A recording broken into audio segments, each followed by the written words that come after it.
என்ன பவுன்ஸ் ஆயிடுச்சுல அடுத்த ஸ்டெப் என்ன பண்ண வக்கீல் தானே நீ என்ன பண்ணணும் அடுத்த ஸ்டெப் நானா என்ன பண்ணணும் பேசணும்ல வந்து அந்த காலையில 7:30 மணிக்கு வந்து உட்கார்ந்து பேசுறாங்க வேலைக்கு போவாங்க அது அவங்க வேலைக்கு போவாங்க சாயங்காலம் வரட்டா சுத்திட்டே இருப்பாங்க முடிய சொன்னது அவங்க ஒரு நீ பேசாத நீ பேச நான் ஏற்கனவே பிபி நிறைய இருக்குது டென்ஷன் ஆயிடுது எம்முன்னு என்ன பேசாத நீ ரெக்கார்ட் வேணா பண்ணிக்க தம்பி இல்ல வேணா பண்ணிக்க தம்பி செக் கொடுத்தியா நான் போட வேணாம்னு சொன்னேன் நான் ஏன் போடக்கூடாது போலீஸ் ஸ்டேஷன்ல போட சொன்னாங்களா போ ஸ்டேஷன்ல போய் கம்ப்ளைண்ட் சரி சட்டப்படி என்ன பண்ணுமோ பண்ணு போ என்ன சட்டப்படி இங்க வீடு வேணுமா உனக்கு போய் கோர்ட் ஆர்டர் வாங்கிட்டு வா நான் ஏன் கோர்ட் ஆர்டர் வாங்கணும் வேற எப்படி உங்க அடிதடில் பண்ணுவியா என்ன கோர்ட் ஆர்டர் வாங்கணும் ஏன் கோர்ட் ஆர்டர் வாங்கணும் பணம் கொடுத்தா நான் கிளம்பி போறேன் இல்லப்பா 3 மாசம் ஆகும்பா பணம் ஏன் 3 மாசம் ஏன் இப்ப 10 மாசம் என்ன பண்ணிருந்தா என்ன வெயிட் பண்ண என்ன வெயிட் பண்ண புரியல நீ என்ன பண்றியோ பண்ணிக்கோ என்னது 10 மாசம் கீழ இருக்கிற நான் கிளம்பி அடி 100 அடி தாராளமா அடி நான் அடிக்கிறேன் வா எழுதி குத்து பேஸ்ட் வந்ததானே போலாம் வா ஏம்பா தாராளமா எழுதி குத்தம்பா ஏமா வட்டி குத்தியாடா இருக்கு வட்டி குத்தியா பின்ற வயசானவர் வந்து மிரட்டல் இருக்கிறீங்க நானா மிரட்டலப்பா அவரே பேச சார் பேச அவர்கிட்ட கேளு எதுவும் மிரட்டல சும்மா எதுக்கு சொல்றேன் காசு கொடுத்துரு ஐயா இல்லைங்கய்யா 3 மாசம் ஆகுங்கய்யா காசு ஏன் 3 மாசம் கட்டாதுங்கய்யா உங்களுக்கு முன்னால வெயிட் பண்ண முடியலனா நீங்க கோர்ட்டுக்கு போங்கய்யா ஸ்டேஷனுக்கு போய் கம்ப்ளைண்ட் பண்ணுங்கய்யா இல்ல வீடு வேணுமா ஆர்டர் வாங்கிட்டு வாங்கய்யா அது வரைக்கும் ஒண்ணுமே பண்ண முடியாதுங்கய்யா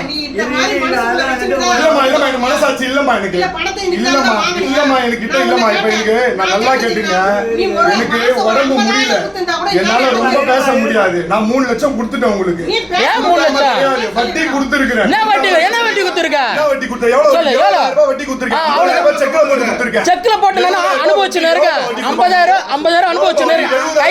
கையில கொடுத்தியா 50000 நான் அனுபவிச்சுனே இருக்கேன் செக் பவுன்ஸ் பண்ணிட்டு என்ன பண்ணலாம் நான் வெயிட் பண்ணி போடு எப்ப வெயிட் பண்ணி போடு எப்ப 10 மாசம் வெயிட் பண்ண 24 தேதி செக் என்ன போட்டு நீ ஆக்சன் நீ பேசு வெயிட் பண்ணு நீ பேசு அவன் எப்படா போட்டான் அவன் சும்மா நீ போட பாத்து அவன் எப்ப போட்டான் போன் அவனா ஆமா என்ன அவன் நீ சின்ன பையன் தானே நீ உனக்கு என்ன மரியாதை நான் அப்புறம் மரியாதைலாம் பேசுவேன் வா அண்ணா போனாலும் பேசிட்டு இருக்க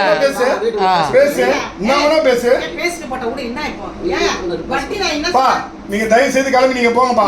நான் பாத்துக்கிறேன் ஏங்க நான் அதெல்லாம் நீங்க பேசாதீங்க எனக்கு என்கிட்ட அமௌண்ட் இல்லங்க அதனால நான் போன்ல செக் பாஸ் பண்ணலங்க பா கம்பெனி இருக்கப்ப நான் கோவம் வந்து டென்ஷன் ஆயிடும் எனக்கு என்ன டென்ஷன் இருக்கீங்க வேலைக்கு போனா போங்க கிளம்பி இல்ல கம்பெனி உட்காருங்க கொஞ்ச நேரம் எதுக்கு கண்டவங்க உட்கார்ந்து பேசிட்டு இருக்கீங்க கண்டவங்களா ஆமா என்ன கண்டவங்க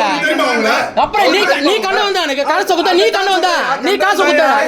கண்டவா உடம்பு சொல்ல ராஜா பாப்பா யார் பொறுமையா பேசுறா தயவு செய்து உட்காருங்கப்பா சொல்றதால நான் என்ன கண்டவங்களா ஏடா என் பணம் அவர் கையில இருக்குதுல அவர் பேசுவாரு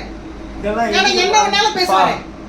அது என்ன நடந்தது உங்களுக்கு தெரியாது நீ நடந்தது மட்டும் தான் தெரியும் இவங்க என்ன பண்ணாங்கன்றது உங்களுக்கு தெரியாது வந்து மாறட்றோம் போறோம் என்ன பண்ணனும் சொல்லு உங்க அப்பா கிட்ட தான் என்ன பண்ணனே அவர் விஷயமே தெரியாதுன்ற நான் சொல்லட்டுமா அவர் இதுவரைக்கும் நம்ம சொன்ன டிஸ்டர்ப் பண்ணதே கிடையாது நான் உங்க அப்பா இதுவரைக்கும் டிஸ்டர்ப் பண்ணல வந்து இல்ல வரட்டும்பா வரட்டும் வரும் இங்க இவங்க சும்மா வீட்டுக்குள்ள உட்கார்ந்து பேசிட்டு இருக்க முடியாது நம்ம ஏன் பணத்தை விட்டு நான் ஏன் வர போறீங்க நீ வர உனக்கு தான் 3 மாசம் ஆகும் ஏன் 3 மாசம் இல்லனா நீ இல்லனா ஸ்டேஷனுக்கு தான் போலாம் இல்லனா ஸ்டேஷனுக்கு தான் போலாம் நீங்க யார் வட்டி கட்டறது நான் கட்டி ஒண்ணும் பண்ண முடியாது அது இந்த நம்பிக்கை வந்து பாத்துக்கிங்க நம்மள ஒண்ணும் பண்ண முடியாது கட்டு வரது நம்மள அதெல்லாம் பண்ண முடியாது எல்லாத்துக்கும் ஒரு முறை இருக்குங்க எல்லாம் பேசிட்டு இருக்குது ஐயா நீங்க பேசுங்க ஐயா நான் ஒண்ணுமே மரியாதை தான் பேசிட்டு நீ தான் மரியாதை தான் பேசிட்டு இருக்க நான் மரியாதையோட தான் பேசுறேன் நான் சொல்லிட்டேன் எனக்கு உடம்பு முடியலங்க இது என்னவா இப்பதான் சொல்றீங்க 10 ரூபாய்க்கு என்ன பண்ணிக்கிறீங்க அவங்க போன் வச்சு சொல்லிட்டேன் கீழ வந்தால அப்படியே கொடுங்கல முதல்ல ராஜிக்கு ஏன் வீடு வாடகை வந்துட்டாங்களே வீடு வாடகை வந்துட்டாங்களே லீஸுக்கு வந்துட்டாங்களே தர வேண்டியதானே அந்த பணம் என்னாச்சு அதுக்கு தானே எழுதி கொடுத்தேன் என்ன பணம் என்ன அதுக்கு மேல எழுதி கொடுக்கலையா அதுக்கு மேல இது வந்து செக் ஒண்ணு எழுதி கொடுத்துக்கிறேன் கீழே டிரான்சாக்ஷன் இருக்கு கீழே ஆள் வந்தாங்களே நீ பணம் கொடுக்க வேண்டியதானே கீழே வந்த உடனே நீ எதுக்கு சீட்டிங் பண்ற வேற அதான் எனக்கு கேக்குறேன் பணத்தை கொடுத்தா நான் போறேன் எனக்கு நவம்பரே போட்டு கொடுத்த செக் நவம்பரே கிளியர் பண்ணல நவம்பரே போட்டு கொடுத்த ஏன் நவம்பர் செக் கிளியர் பண்ணல டோர்க்க நான் வச்சிருக்கேன் நான் போட்டேனே ஃபோன் பண்ணி ஃபோன் பண்ணி கால்ல ஊத்தி கெஞ்சேன் ஃபோன் பண்ணி கால்ல ஊத்தி கெஞ்சேன் அப்பா போடாதப்பா ரெக்கார்ட் இருக்கு சரி ஓகே